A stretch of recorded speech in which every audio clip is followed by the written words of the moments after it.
Hey there, weavers! Today we are talking about one of the most important aspects of weaving. And it's so important because it actually helps to determine the type of weaving that you're going to create.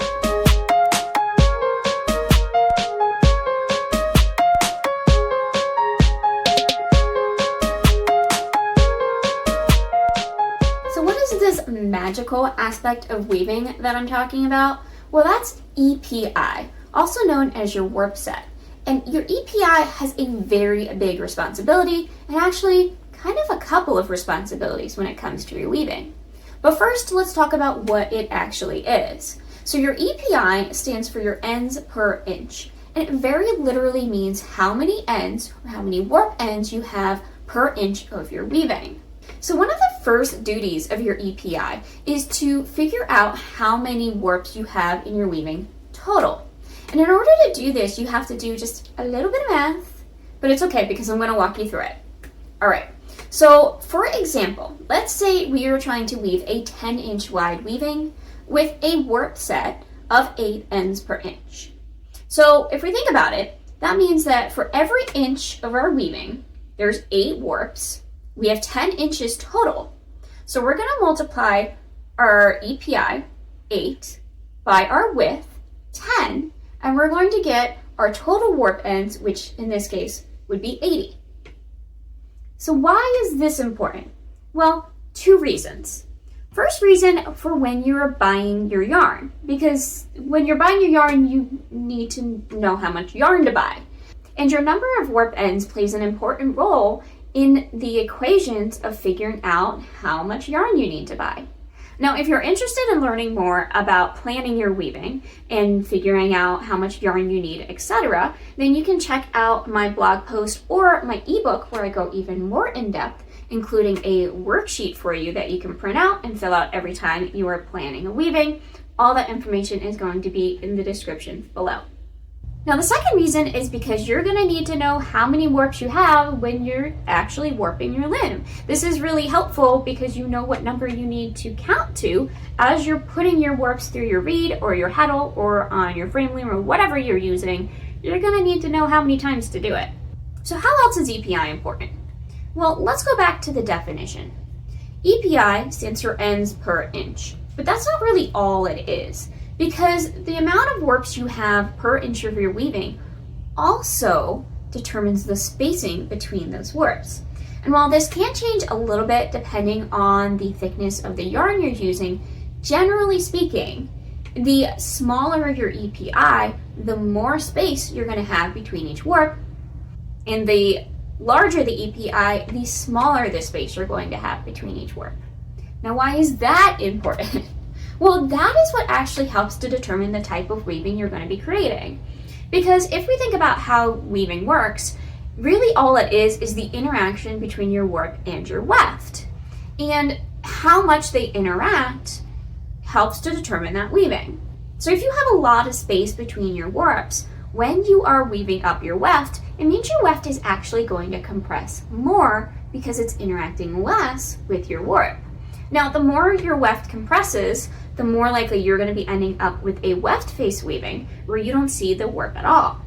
Now, if your warps are closer together, that means that the warp and the weft are actually going to be interacting more. And if they're interacting more, you're more likely to end up with a balanced weave where you see the same amount of warp and weft, or it's going to be good for things like patterns where you don't necessarily need to see the same amount of warp and weft, but you do need to see them both.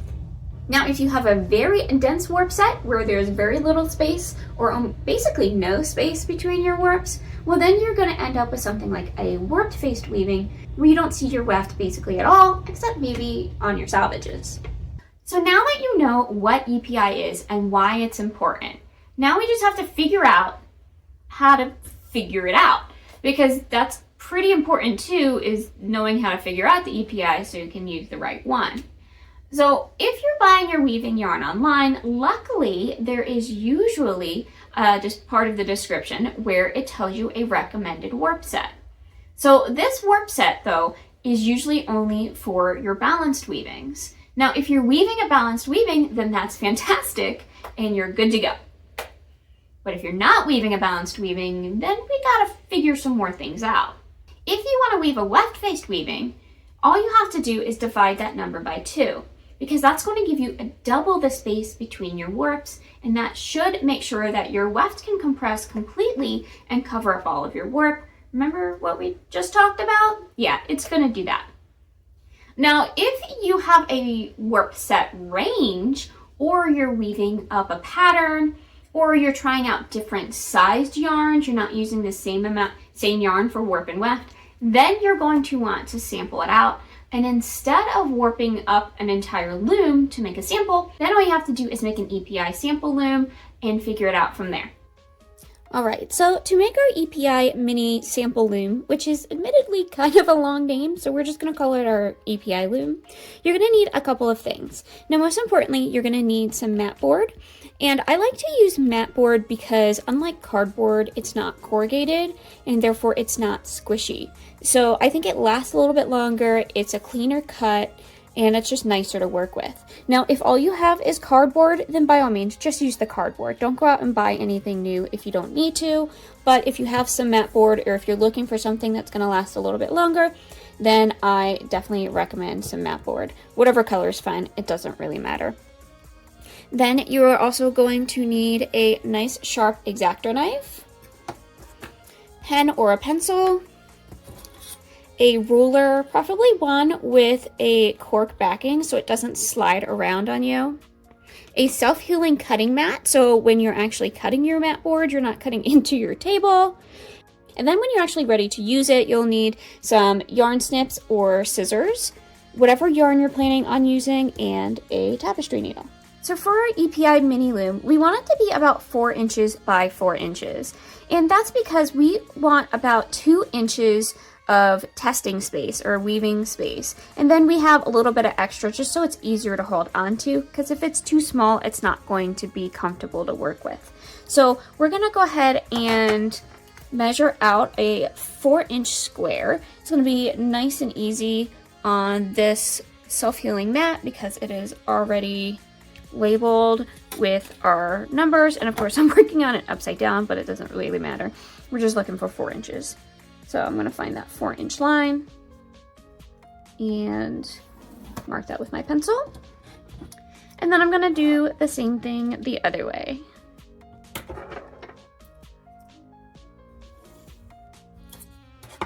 Alright, so this is going to be our 4-inch square. Now this mat board happens to be 8 by 10. I'm actually dividing that in half pretty equally, so I could actually get 2 out of this if I really wanted to. But now that I have it marked for my exact measurements that I want, it doesn't have to stay on the grid, but I am going to take my cork-backed ruler, I'm going to line it up with my lines here. There we go. And I'm going to use my X-Acto knife. So the key with using an X-Acto knife on mat board is to have a lot of shallow cuts instead of few deep cuts. And that's because it's going to, one, it's going to save your wrist, trust me on that, but it's actually going to make the cutting smoother. So I'm just going to come in and just keep kind of going until I work my way through. Again, just shallow cuts. I'm putting pressure on it, but not a lot.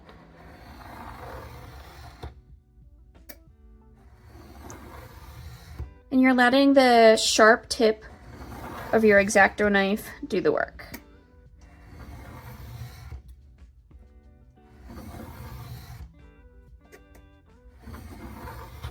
Almost there. There we go. So that's going to give us a nice, super clean cut. And so I'm just going to do the same thing to this side. I can discard that and use it for something else. Come in here and do the exact same thing.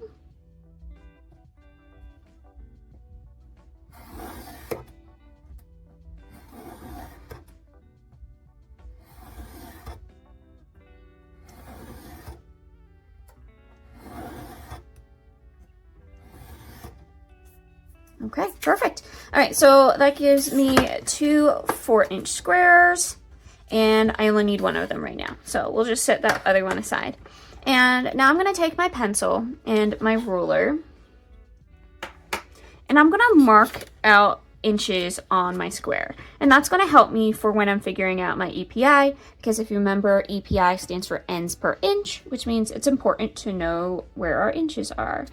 So, okay, so here's 1 inch, 2, and 3, perfect. I'm gonna do the same thing on the other side.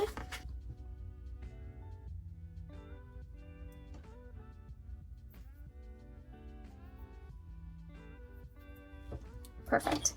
Okay, and then the last thing that I'm gonna do before I'm ready to use this, like I said, it's a simple loom, is I'm going to put a notch here and a notch here. So at the leftmost top and the rightmost bottom inch mark. And this one doesn't have to be perfect, so I'm not gonna use my ruler on it. I'm just coming in with the X-Acto knife. I really just need to be able to put my yarn through there so it stays when I'm testing it out.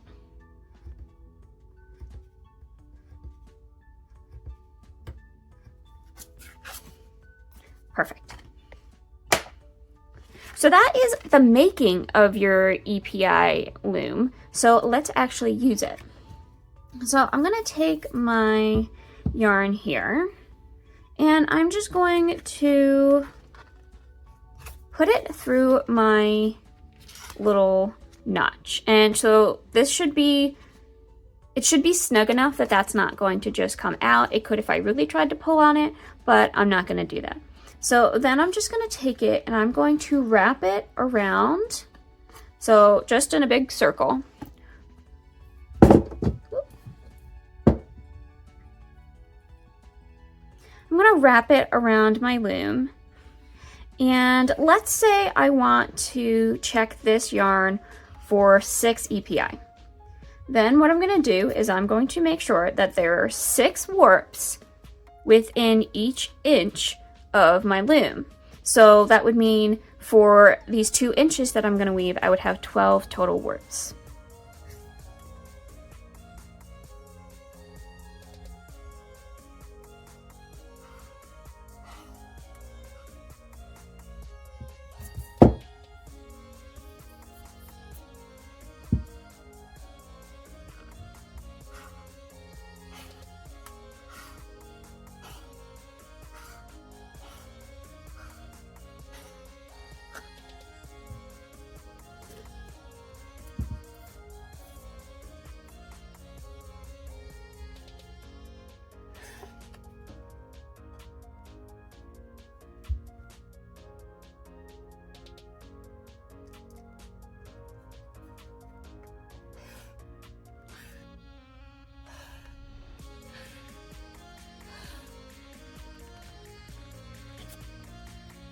Okay, so I'm going to count these again, but my very last one should go in that bottom notch. And so we have 1, this counts as 1. So make sure you count the notch as 1. 1, 2, 3, 4, 5, 6, 7, 8, 9, 10, 11, 12. Perfect, I have 12, but you can see right now they are all over the place. So now I'm going to come in and I'm just going to space those a little bit more evenly. And here we're doing our best to eyeball it.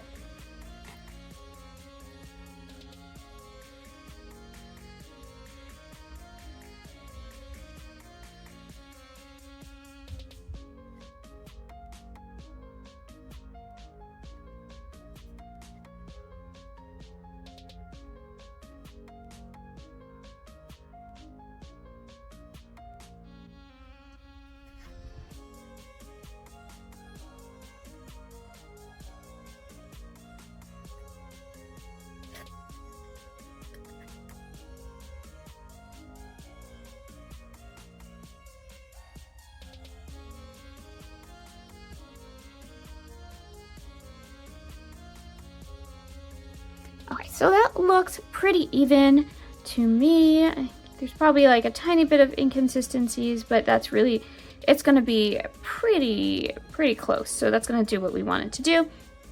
So I'm gonna go ahead and cut my yarn here. and set that aside for a second. So now we're ready to actually do our weaving. So we're going to take a length of whatever yarn we're testing out. So in this case, I'm just going to test out the same yarn that I'm using for the warp to see how it works as weft with the 6 ends per inch. And I just have it on my tapestry needle. So when we're weaving a little sample like this, we are not caring too much about what it looks like beyond how the warp and the weft are interacting. So I'm not going to be weaving in my tail, and I'm not going to be too precious about my salvages. Now I am going to make sure they don't pull in too much, because that will mess with my EPI. Because if you think about it, if you start to pull in, so if we take a look, if we start to pull in, then suddenly, there we go. Okay, so if we start to pull in, then our salvage EPI is actually going to be denser than the rest of our weaving. So we do need to be careful about that in general. But since we're just sort of testing things out, if it moves a little bit, I'm not super worried about it, because we have the rest of our weaving to tell us what we want to know. So if it messes up a little bit on the salvages, that's okay. I will say working on a completely flat loom where there's no like space behind it can be a little bit annoying, and sometimes you do have to sort of lift some of those warps up if your needle doesn't want to cooperate with your loom, but generally speaking, it should start to cooperate sort of as you keep going. And this isn't going to be that big anyway, so you just kind of have to work with it for just a little bit until you can figure out what you need to know.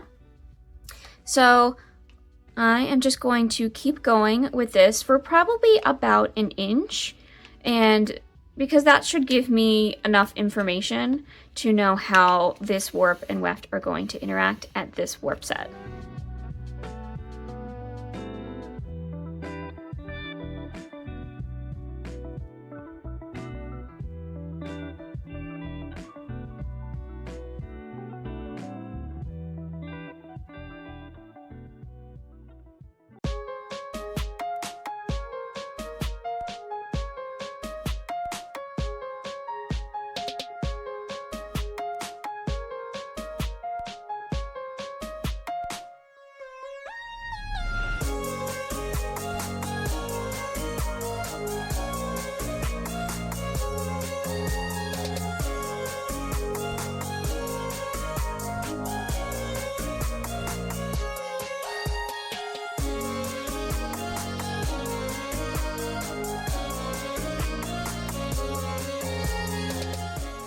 Okay, so we're not quite at an inch, but I ran out of the yarn that I was using for my weft in that length. So I went ahead and I figured this was still a pretty good place to stop, because you can really you can see what it's doing here. It is completely covering up the warp, so this creates a weft-faced weaving.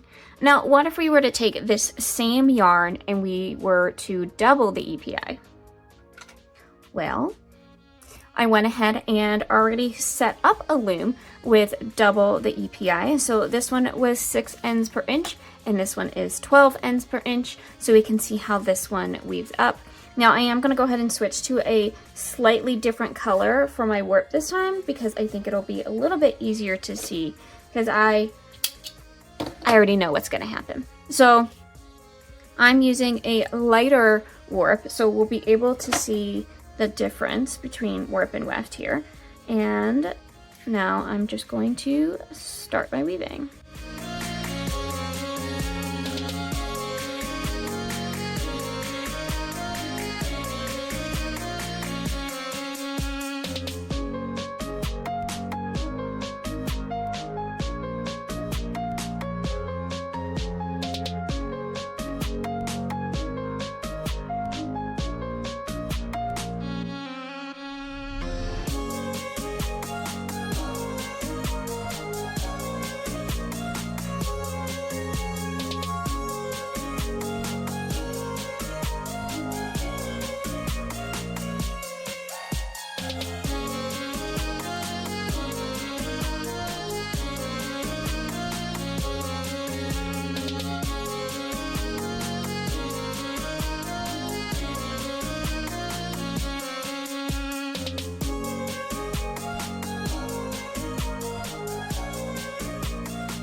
So here we have the same warp yarn, same size weft yarn, just a different color, with a double the EPI, and you can see how different it is. Now this is not perfect. I was pulling in. That's totally fine. Remember I said this is the area that we're focused on the most, is sort of that middle part, to see what our warp set is going to do with this warp and weft. And this is what it's going to do. It's going to weave up a balanced weave, or at least very close to a balanced weave, where we're seeing the same amount of warp and weft.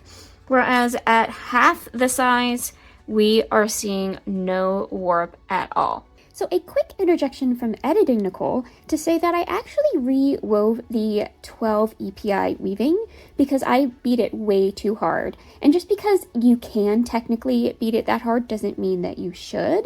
Even when I was watching back this video when I was editing it, I noticed that I was struggling a little bit to really beat it that far down. So I don't know why I beat it that far. This is really what it should look like with the correct beat. A half an inch, maybe 3/4 of an inch on this. So if I have say a thicker yarn I want to try out with this same warp yarn at the same set, I can just turn it upside down and I can weave another yarn on this, and I can also flip it over and weave on the back. So I could potentially get 4 different samples with only warping this once without taking anything off. Then when it is all done though, and you are completely finished with this mini loom, you can cut this off and you'll have this for the next time you need to sample a yarn. So now that you know all there is to know about EPI, if this video helped you out at all, please don't forget to do all the fun YouTube things and like, comment, subscribe, and share. It really helps to grow this channel and expand the weaving community by getting weaving knowledge out to more people. Don't forget to check out the links below, including Patreon. So if you really like watching videos by me, I upload a new exclusive video over on Patreon once a month. Tiers start at just $5, and they include other fun benefits as well, including raffles. So I actually just did the 2024 yearly raffle and sent off some hand-woven artwork to one of my patrons just last week. Thank you so much to all my patrons and to all of you, and until next time, happy weaving.